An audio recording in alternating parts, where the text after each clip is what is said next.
Hello friends, मैं आज फिर से आपके सामने चैलेंज एकेडमी की तरफ से तुषार आज एक नया टॉपिक लेके आया हूँ, त्रिभुज। इस मैं वीडियो में आज त्रिभुज के बारे में बेसिक बताऊंगा। जो आपकी समस्या रहेगी इस वीडियो को देखने के बाद, आज के बाद यह समस्या कभी उत्पन्न ही नहीं होगा कि त्रिभुज क्या है, कैसा होता है, क्या होता है। आज अगर यह वीडियो देख लेंगे, उसके बाद त्रिभुज के बारे में आपको किसी भी प्रकार का डाउट नहीं रहेगा। यदि आप बेसिक समझे रहेंगे तो इससे सवाल लगाने में काफ़ी आसानी रहेगी। चलिए मैं समझता हूँ त्रिभुज। जैसा कि मैं आज लिखा हूँ त्रिभुज, अब मैं त्रिभुज का देखूंगा डिफिनेशन और कैसे बनता है, क्या होता है। लिखा है त्रिभुज। त्रिभुज मतलब अगर मैं इसे बांटूं तो त्रि और भुज निकलेगा। त्रि मतलब होता है तीन, भुज मतलब भुजा, अर्थात ऐसी आकृति जिसमें तीन भुजाएं हो, उस आकृति को कहेंगे त्रिभुज। लेकिन ऐसे नहीं कि ऐसे बताएंगे तीन भुजाएं हो तो वह आकृति त्रिभुज कहलाएगी, नहीं। ऐसी आकृति जो तीन भुजाओं से घिरी हुई हो। अगर हम तीन ले लेंगे और घिरी हुई नहीं रहेगा तो त्रिभुज नहीं कहलाएगा। इसीलिए आपका डिफिनेशन क्या बनेगा, ऐसी आकृति जिसमें तीन भुजाएं हो और तीनों घिरी हुई हो या फिर बंद हो, तो ऐसी आकृति क्या कहेंगे, त्रिभुज। अब मैं त्रिभुज के बारे में यह जानूंगा कि तीन भुजाओं से घिरी हुई आकृति को त्रिभुज कहते हैं या फिर बंद आकृति को त्रिभुज कहते हैं। अब जब त्रिभुज या कहते हैं तो त्रिभुज में एक बात याद रखिए, एक दो तीन भुजा। अब जब तीन भुजा है तो जहां पे दो भुजा मिलती है उसे हम शीर्ष कहते हैं। अर्थात त्रिभुज में कितने शीर्ष, तीन शीर्ष, एक ये, एक ये, एक ये। जब तीन शीर्ष है तो तीन कोण भी होंगे, क्योंकि कोण का निर्माण वहां होता है जहां पे दो भुजाएं मिलती हैं। अगर यह भुजा यहाँ मिल रहा है तो यहाँ पे जो झुकाव है यही क्या कहलाता है, कोण।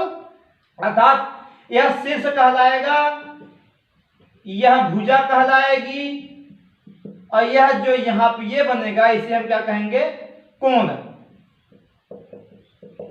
तो ऐसी आकृति जो तीन भुजाओं से घिरी हुई हो उसे हम क्या कहेंगे, त्रिभुज, और जिसमें तीन शीर्ष और तीन कोण हो। अब कोण है तो दिमाग में यह उत्पन्न होगा कि तीन कोण है तो तीनों कोणों का योग कितना होगा, तो त्रिभुज के तीनों कोणों का योग होता है 180 अंश। ठीक है, इतनी बात तो समझ में आए कि त्रिभुज के तीनों कोणों का योग 180 अंश। अब मैं और बात जानता हूं कि त्रिभुज के कितने प्रकार होते हैं। अगर मैं कहूं कि त्रिभुज के कितने प्रकार होते हैं तो आप दो प्रकार, अब दिमाग में होगा दो प्रकार कैसे, तो दो प्रकार ऐसे में बांटा कि पहला भुजाओं के आधार पर, भुजाओं के आधार पर, और दूसरा कोण के आधार पर, कोण के आधार पर। अगर मैं भुजा के आधार पर त्रिभुज को बांटा तो भुजा के आधार पर त्रिभुज तीन प्रकार के, पहला समबाहु त्रिभुज, दूसरा समद्विबाहु त्रिभुज, और तीसरा आपका जो है वह है विषमबाहु त्रिभुज। ठीक है, तो भुजाओं के आधार पर त्रिभुज के कितने प्रकार, तीन प्रकार, पहला समबाहु, दूसरा समद्विबाहु, तीसरा विषमबाहु। अब कोण के आधार पर भी त्रिभुज कितने प्रकार, तीन प्रकार, पहला न्यून कोण त्रिभुज, दूसरा समकोण त्रिभुज, तीसरा आपका अधिक कोण त्रिभुज। ठीक है, तो कोण के आधार पर भी त्रिभुज कितने प्रकार, तीन प्रकार, पहला न्यून कोण, समकोण, अधिक कोण। ठीक है, अब मैं इससे जानने का प्रयास करूंगा कि यह इसके परिचय और इसका क्या है। देखिएगा, समबाहु त्रिभुज में सम मतलब समान होता है, बाहु मतलब भुजा, और त्रिभुज मतलब त्रिभुज। इसका मतलब ऐसा त्रिभुज जिसकी तीनों भुजाएं क्या हो, समान हो, उस त्रिभुज को क्या कहेंगे, समबाहु त्रिभुज। अर्थात यह मान लीजिए मैं आकृति बनाया जिसमें तीनों भुजाएं आपस में क्या हो, बराबर हो। यदि तीनों भुजाएं बराबर हैं तो उस त्रिभुज को क्या कहेंगे, समबाहु त्रिभुज। दूसरा आपका क्या है, समद्विबाहु त्रिभुज। समद्विबाहु त्रिभुज क्या है, सम मतलब समान, द्वि मतलब दो, बाहु मतलब भुजा। ऐसा त्रिभुज जिसकी दो भुजा है। अर्थात अगर मैं तीन भुजा है तो मान लीजिए किन्हीं दो भुजा, चाहे ये चाहे ये चाहे ये, किन्हीं दो भुजा आपस में बराबर हो, एक भुजा बराबर ना हो, तो वह त्रिभुज क्या कहलाएगा, समद्विबाहु त्रिभुज। तीसरा आपका है विषमबाहु, विषम मतलब असमान। तो ऐसा त्रिभुज जिसकी तीनों भुजाएं क्या हो, असमान हो, कैसा भी बना दीजिए लेकिन बंद रहना चाहिए, तीनों अब क्या हो, असमान हो। मतलब इसका 5 सेंटीमीटर, इसका 6, इसका 7 हो तो क्या होगा, विषमबाहु। लेकिन यदि तीनों बराबर हो तो समबाहु, दो बराबर हो एक ना बराबर हो तो समद्विबाहु, और तीनों असमान हो तो विषमबाहु। ठीक है। और दूसरी बात, समबाहु त्रिभुज और विषमबाहु त्रिभुज और समद्विबाहु त्रिभुज, तीनों के क्षेत्रफल निकालने के लिए एक बात याद रखिएगा विद्यार्थियों, तीनों के क्षेत्रफल निकालने के लिए एक ही फार्मूला होता है, वह फार्मूला होता है रूट में यस माइनस से क्षेत्रफल निकालने के लिए S minus B S minus C. इसे मैं इतना हटा दे रहा हूं, यस माइनस सी, जहां यस बराबर होता है तीनों भुजाओं का योग बटे 2। ए बी सी क्या है, तीनों भुजाएं हैं। अब ए बी सी त्रिभुज की तीनों क्या है, भुजाएं। ठीक है, ए बी सी तीनों भुजाएं हैं, तीनों भुजाओं का योग का आधा कर देंगे जिसे हम अर्ध परिमाप करते हैं, जिसे हम यस से डिनोट करते हैं। उसको आने के बाद मैं इस फार्मूले का यूज करूंगा तो क्या आ जाएगा, त्रिभुज का क्षेत्रफल। ठीक है। लेकिन यदि समबाहु त्रिभुज क्षेत्रफल है तब भी मतलब यह जो फार्मूला तीनों त्रिभुज के ऊपर लगेगा। लेकिन एक ऐसा त्रिभुज जो अलग से फार्मूला रखता है यह भी अप्लाई होगा, लेकिन वह इसके लिए एक स्पेशल है। कौन सा त्रिभुज, समबाहु त्रिभुज। समबाहु त्रिभुज में इसका होता है √3/2a²। यह क्या होता है, समबाहु त्रिभुज का क्षेत्रफल। ठीक है। अब देखिएगा हो जाएगा इसका। अब यह समबाहु त्रिभुज का क्षेत्रफल होता है, मतलब इसलिए रखा गया क्योंकि तीनों भुजाएं बराबर होती हैं, लेकिन यह भी अप्लाई करेगा, यह भी फार्मूला तीनों में होगा, लेकिन समबाहु के लिए क्या है, अलग से है। दूसरा इसका फार्मूला होता है 1/2 आधार इंटू ऊंचाई। त्रिभुज के क्षेत्रफल ज्ञात करने के लिए आपके दो फार्मूले हैं, पहला S minus A, S minus B, S minus C, वो भी रूट में। दूसरा क्या है, 1/2 आधार इंटू ऊंचाई। यदि ऊंचाई और आधार दिया है किसी त्रिभुज का तो इस फार्मूले से यूज कर लेंगे। यदि तीनों भुजाएं दी गई हो इस फार्मूले से हम क्षेत्रफल ज्ञात कर लेंगे। अब आइए इस साइड में कोण के आधार पे बात किया जाए। कोण के आधार पे मैंने बोला कि न्यून कोण त्रिभुज, समकोण त्रिभुज, अधिक कोण त्रिभुज। देखिएगा विद्यार्थियों, न्यून कोण क्या होता है, पहले मैं कोण के विषय में जानूं। न्यून कोण क्या होता है, तो ऐसा कोण जो 0 से बड़ा हो और 90 से छोटा हो। 0 से बड़ा 90 से छोटा हो उस कोण को मैं न्यून कोण कहता हूं। अर्थात 0 से बड़ा 1, 90 से छोटा 89, 89.5, 89.9 तक भी दिया जाता है, इसे मैं क्या कहूंगा, न्यून कोण। समकोण क्या है, ऐसा कोण जो एकदम 90 अंश हो। ठीक है।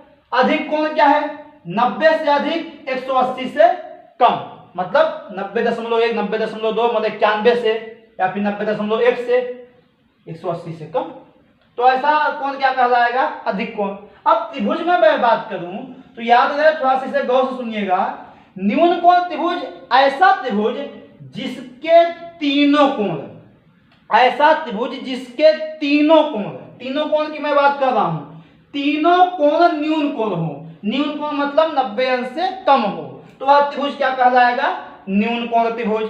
ठीक है। दूसरा क्या है, समकोण त्रिभुज। समकोण त्रिभुज में ऐसा त्रिभुज जिसका कोई एक कोण, इसमें तीनों कोण देखने पड़ेंगे लेकिन इसमें एक कोण, ऐसा त्रिभुज जिसमें कोई एक कोण 90 अंश का हो तो वह कौन सा त्रिभुज कहलाएगा, समकोण त्रिभुज।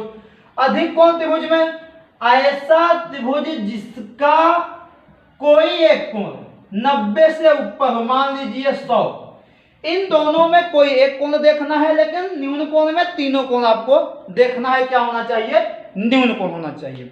अब यह बात हो चुकी त्रिभुज के बारे में, उसका परिचय हो गया। अब इसके आगे देखिए कि त्रिभुज का और क्या है। अब मैं बात करूं त्रिभुज के कितने केंद्र होते हैं, क्योंकि आप लोग सुने होंगे माध्यिका क्या होता है, केंद्र क्या होता है, गुरुत्व केंद्र क्या होता है, परिकेंद्र क्या होता है, अंतः केंद्र क्या होता है, इसके विषय में बताना चाहता हूं। अब त्रिभुज के जो केंद्र होते हैं विद्यार्थियों, त्रिभुज के 4 केंद्र होते हैं। कितने केंद्र, 4 केंद्र। तो त्रिभुज के 4 केंद्र होते हैं। ठीक है, पहला नाम उसका है गुरुत्व केंद्र, जिसे मैं एक नाम और देता हूं केंद्रक। दूसरा जो है वह है अंतः केंद्र। तीसरा परिकेंद्र। चौथा जो है वह है लंब केंद्र। तो त्रिभुज के कितने केंद्र? 4 केंद्र। पहला गुरुत्व केंद्र, दूसरा अंतः केंद्र, तीसरा परिकेंद्र, चौथा लंब केंद्र। अब इसके विषय में एक एक करके समझूंगा कि इसके केंद्र क्या है, मतलब कैसा डिफिनेशन बनता है। देखिए, पहला मैं ले रहा हूं, पहले से मैं स्टार्ट कर रहा हूं। तो त्रिभुज में 3 भुजाएं, इसका अच्छा है, इसके पहले ये भी देखिए, जो केंद्रक है, केंद्रक का परिभाषा कहता है कि ऐसा त्रिभुज जिसके तीनों मध्यिकाओं का कटान बिंदु, या फिर त्रिभुज के मध्यिकाओं का कटान बिंदु क्या कहलाता है? केंद्रक। अब दिमाग में बात उठा कि मध्यिकाएं क्या है, तो वो देखिए, शीर्ष, कितने शीर्ष? 3 शीर्ष। शीर्ष से सामने वाली भुजा के मध्य बिंदु को मिलाने वाली रेखा को त्रिभुज की माध्यिका कहते हैं। अर्थात यहां यह शीर्ष है, यह भुजा है, इसका यह मान लीजिए मध्य बिंदु है। तो त्रिभुज के शीर्ष और भुजा, उसके सामने भुजा के मध्य बिंदु को मिलाने वाली रेखा क्या कहते हैं? माध्यिका। 3 शीर्ष है तो त्रिभुज में कितनी माध्यिकाएं? 3 माध्यिकाएं होगा ना। अब तीनों माध्यिकाओं का कटान बिंदु या फिर जहां पे मिलती हैं उससे मैं क्या कहता हूं? केंद्रक या फिर गुरुत्व केंद्र। ठीक है, अब याद रहे, तीनों माध्यिकाओं का कटान बिंदु त्रिभुज का केंद्र कहलाता है। माध्यिकाएं क्या है? शीर्ष से सामने वाली भुजा के मध्य बिंदु को मिलाने वाली रेखा को माध्यिका कहते हैं। त्रिभुज में 3 माध्यिकाएं होती हैं, तीनों माध्यिकाओं का कटान बिंदु त्रिभुज का क्या कहलाता है? केंद्रक। अगर मैं दूसरी बात करूं तो केंद्रक माध्यिका को 2:1 के अनुपात में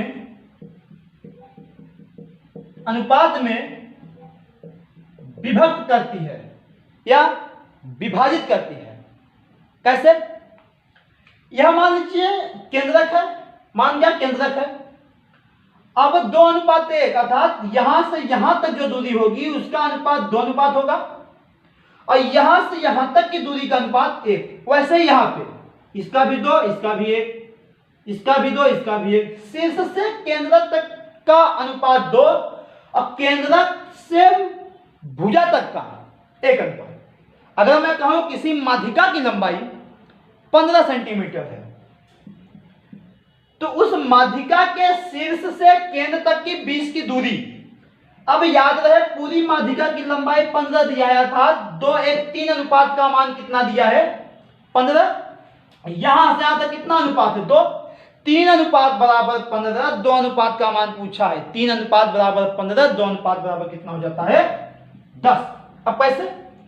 क्योंकि 3 अनुपात 15, 1 अनुपात का मान करूंगा तो 15/3 कितना आ गया? 5। 2 अनुपात बराबर 5 गुने 2 कितना आ गया? 10। और यहां से यहां तक क्या बचा? 5। ये टाइप क्वेश्चन है। इसे मैं जी से भी डिनोट करता हूं। क्यों? क्योंकि गुरुत्व केंद्र है, ग्रेविटी। दूसरी मैं बात करूं केंद्रक के विषय में, इसे मैं इतना हटा दे रहा हूं। अब केंद्रक के अगली क्या है कि यदि त्रिभुज में क्या केंद्रक है दे दिया, तो केंद्रक से शीर्ष तक मिला दिया जाए, तो आपके सामने कितने त्रिभुज दिखे? 3। और तीनों आपस में क्या होंगे? बराबर होंगे।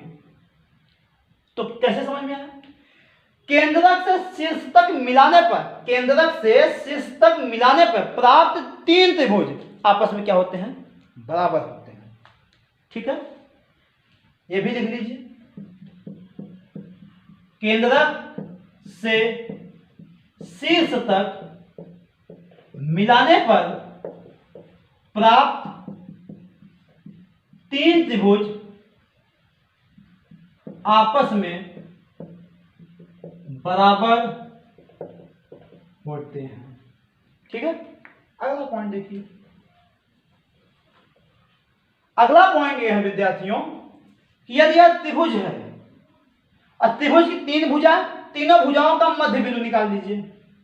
मान लीजिए मध्य बिंदु हो और मध्य बिंदु को मिला दिया जाए। अब कितने त्रिभुज दिखे? चार। चारों आपस में क्या होगा? बराबर होगा। अगला पॉइंट क्या होगा? त्रिभुज के भुजाओं के मध्य बिंदु को मिलाने पर चार त्रिभुज आपस में प्राप्त चार त्रिभुज आपस में बराबर होते हैं। सब थ्योरी है त्रिभुज के विषय में। आई बात समझ में? ठीक है, तो याद रखें, केंद्र से शीर्ष तक मिलाऊंगा तीन त्रिभुज और मध्य बिंदुओं को मिलाऊंगा आपस में चार त्रिभुज, और चारों आपस में क्या होंगे? बराबर होगा। अब दूसरी की मैं बात करूंगा। दूसरा क्या था? अंतःकेंद्र। उसके विषय में जानिए अंतःकेंद्र क्या है। दूसरा है आपके सामने अंतःकेंद्र। वो तो केंद्र पढ़ लिया, उसके थ्योरी जो थे वो भी पढ़ लिए, नियम जो थे वो भी पढ़ लिए। दूसरा अंतःकेंद्र ये क्या है? त्रिभुज में कितने कोण? तीन कोण, और तीनों को आधा कर दिया जाए, समान दो भागों में बांट दिया जाए, तो उसे हम कहते हैं समद्विभाजित करना या फिर कोणाधक करना। कोण का आधा, कोणाधक। त्रिभुज के तीनों कोणों का कोणाधक करने पर तीनों का मिलन बिंदु या फिर संगामी बिंदु क्या कहलाता है? अंतःकेंद्र। याद रहे विद्यार्थियों, कोणाधकों का कटान बिंदु क्या कहलाता है? त्रिभुज का अंतःकेंद्र। केंद्र क्या था? मध्यिकाओं का कटान बिंदु। लेकिन अंतःकेंद्र का क्या है परिभाषा? कोणाधकों का कटान बिंदु त्रिभुज का अंतःकेंद्र कहलाता है। आई बात समझ में? ठीक है, अब मैं बोलूं कि जो अंतःकेंद्र है वह भुजाओं से समान दूरी पर स्थित होता है। तो पहला नियम क्या है? अंतःकेंद्र त्रिभुज के तीनों भुजाओं से समान दूरी पर होता है, स्थित होता है। ठीक है, अच्छा। दूसरी बात, अगर मैं कहूं कि इसी अंतःकेंद्र को केंद्र मान लिया जाए, इसी अंतःकेंद्र को क्या कर लिया जाए? केंद्र मान लिया जाए, तब क्या होगा वो देखिए। यदि अंतःकेंद्र को केंद्र मान लिया जाए, यह अंतःकेंद्र है, केंद्र मानकर एक वृत्त का निर्माण किया जाए। ध्यान से, अंतःकेंद्र को केंद्र मानकर एक वृत्त का निर्माण किया जाए तो वह वृत्त तीनों भुजाओं को स्पर्श करता है। अंतःकेंद्र को केंद्र मानकर एक वृत्त का निर्माण किया जाए तो वह वृत्त तीनों भुजाओं को क्या करता है? स्पर्श करता है। अब इसे मैं जब केंद्र माना तो यहां से यहां तक की दूरी क्या कहलाएगी? आर, और जिसे मैं निकालने के लिए आर बराबर होता है त्रिभुज का क्षेत्रफल बटे त्रिभुज का अर्धपरिमाप। त्रिभुज का अर्धपरिमाप मैंने अभी बोला कि तीनों भुजाओं का योग बटे 2 कर दीजिए, त्रिभुज का अर्धपरिमाप ज्ञात हो जाएगा। और त्रिभुज का क्षेत्रफल ज्ञात करने के लिए रूट में S minus A, S minus B, S minus C. लेकिन एक स्पेशल मैं त्रिभुज बताया था, समबाहु त्रिभुज। समबाहु त्रिभुज, यदि समबाहु त्रिभुज रहे तब अंतःवृत्त का निर्माण किया जाएगा, तो वहां पे आर बराबर हो जाएगा a/2√3। ठीक है, तो याद रखें अंतःवृत्त की त्रिज्या ज्ञात करने के लिए फार्मूला यूज होता है। अंतःकेंद्र क्या है समझ में आई बात, अंतःवृत्त क्या है यह भी समझ में आया। अगला देखिएगा पॉइंट अंतःकेंद्र के विषय में। अंतःकेंद्र को मैं बोलूं किसी भी त्रिभुज में भुजा द्वारा अंतःकेंद्र पर बना कोण, ध्यान सुनिएगा, किसी भी त्रिभुज में भुजा द्वारा अंतः केंद्र पर बना कोण, चाहे इस भुजा से चाहे इस भुजा से चाहे इस भुजा से, अगर इस भुजा से बनेगा तो ये यहां बनेगा, इस भुजा से कोण बनेगा तो यहां बनेगा, इस भुजा से बनेगा तो यहां बनेगा। तो मैं एक ही लेकर चल रहा हूं, तीनों नियम फॉलो करेगा तीनों भुजाओं पर। तो यही नीचे वाला लेकर चल रहा हूं, किसी भी त्रिभुज के अंतः केंद्र पर भुजा द्वारा बना कोण उसके सम्मुख शीर्ष पर बने कोण के आधे से 90 अधिक होता है। जैसा कि ए बी सी है, मान लीजिए नाम है, इसका नाम ओ है, सेंटर है तो है। तो कोण बी और सी को ज्ञात करने के लिए इसके सम्मुख शीर्ष क्या है, कोण आधा कर दीजिए से 90 अधिक होता है। इससे बहुत बार क्वेश्चन बनते हैं किसी भी एग्जाम में, चाहे वो पॉलिटेक्निक हो, चाहे आपका कंपटीशन हो, चाहे जो भी हो। यहां पे कोण दे देगा, इसका मान पूछेगा, इसका दे देगा, यहां पे पूछेगा, तो आप इस थ्योरी का प्रयोग करिएगा और कोई भी पूछेगा याद कर लीजिएगा, लेकिन यहां अंतर केंद्र होना चाहिए। अगला पॉइंट क्या कहता है वो देखिए। चलिए इसी पे अब आगे आइए। चार केंद्र में तीसरा वाला जो केंद्र है परिकेंद्र। परिकेंद्र क्या है वो देखिए विद्यार्थियों, परिकेंद्र तीसरा आपका क्या था, परिकेंद्र। अगर मैं एक त्रिभुज ले लूं, अभी तक मैं शीर्ष से कोणार्धक या फिर शीर्ष से सामने वाली भुजा तक, लेकिन अब परिकेंद्र में क्या है, जो भुजाएं हैं इनका मध्य बिंदु है, भुजाओं का मध्य बिंदुओं का मिलन बिंदु या फिर कटान बिंदु क्या कहलाता है, त्रिभुज का परिकेंद्र। यहां पे शीर्ष से मतलब नहीं है, अब याद रहे मैं अभी केंद्रक बताया तो त्रिभुज से मुझे सामने वाली भुजा पे देखना पड़ रहा था, लेकिन इसमें क्या है मुझे भुजा से देखना पड़ेगा। अब यह दूरी आगे बढ़ा दिया जाए तो कोई यह निश्चित नहीं है कि यह शीर्ष पे जाएगा, कहीं भी जा सकता है। उसमें क्या था, शीर्ष से जाना पड़ता था। याद रहे भुजाओं के मध्य बिंदुओं को मिलाने पर प्राप्त बिंदु त्रिभुज का क्या कहलाता है, परिकेंद्र। इसमें 3 नियम होते हैं, पहला दूसरा तीसरा। पहला नियम यह है विद्यार्थियों कि जो न्यून कोण होता है, न्यून कोण या फिर समबाहु कोण दोनों में, न्यून कोण में जो परिकेंद्र होता है, न्यून कोण में परिकेंद्र त्रिभुज के अंदर होता है।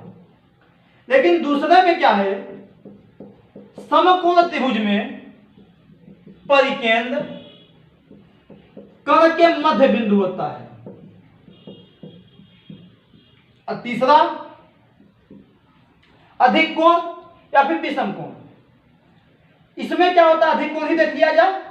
अधिक कोण त्रिभुज में परिकेंद्र बाहर स्थित होता है। पहला न्यून कोण त्रिभुज में परिकेंद्र अंदर होता है त्रिभुज के, दूसरा क्या है, समकोण त्रिभुज में परिकेंद्र कर्ण के मध्य बिंदु होता है, लेकिन अधिक कोण त्रिभुज में परिकेंद्र त्रिभुज के बाहर होता है। कह देगा समकोण त्रिभुज में परिकेंद्र होता है तो आप क्या कहेंगे, कर्ण के मध्य बिंदु, ऑप्शन दिया जाएगा। अधिक कोण में परिकेंद्र होता है, ऑप्शन पहला, त्रिभुज के अंदर, त्रिभुज के मध्य बिंदु या फिर मध्य बिंदु पे या फिर बाहर, तो कहां होता है, बाहर। ठीक है, आगे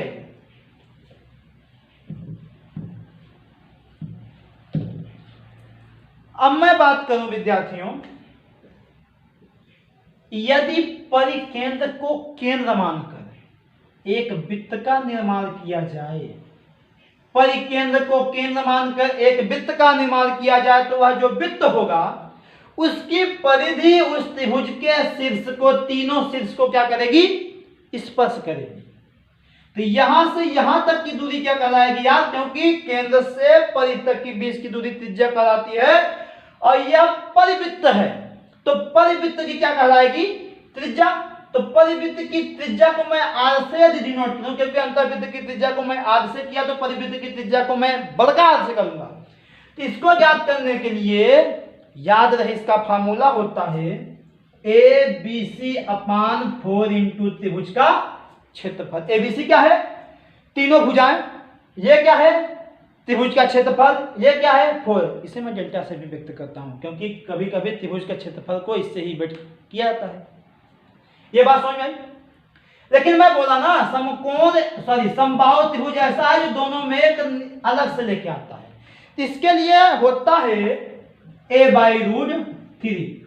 इसमें भी लागू होगा, लेकिन जल्दी से ज्ञात करने के लिए समबाहु त्रिभुज है तो a/√3।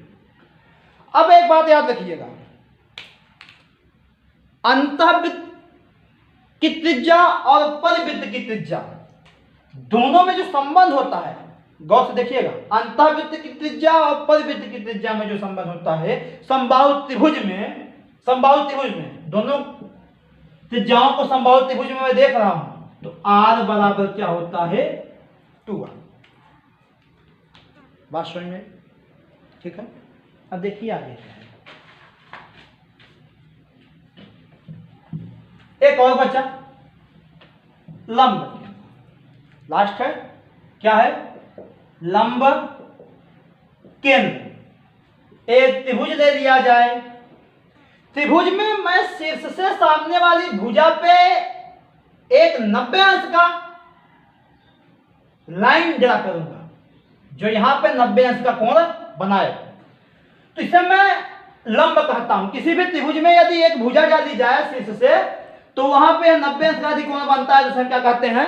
लंब कहते हैं। तो कितने लंब होंगे? 3। तीनों लंबों का कटान बिंदु क्या कहलाता है? लंब केंद्र। तो लंबों का कटान बिंदु लंब केंद्र, कोणार्धकों का कटान बिंदु अंतः केंद्र, भुजाओं के मध्य बिंदुओं का कटान बिंदु परिकेंद्र और माध्यिकाओं का कटान बिंदु केंद्र। इतनी बात समझ में आई? यह था त्रिभुज के केंद्र और त्रिभुज के बारे में कुछ परिचर्चा। इसके अगले वीडियो में मैं त्रिभुज से रिलेटिव क्वेश्चन लाऊंगा, उसे देखिएगा। अच्छा लगा हो आज का यह बेसिक त्रिभुज, लाइक सब्सक्राइब शेयर जरूर करिएगा। ठीक है, तब तक के लिए धन्यवाद।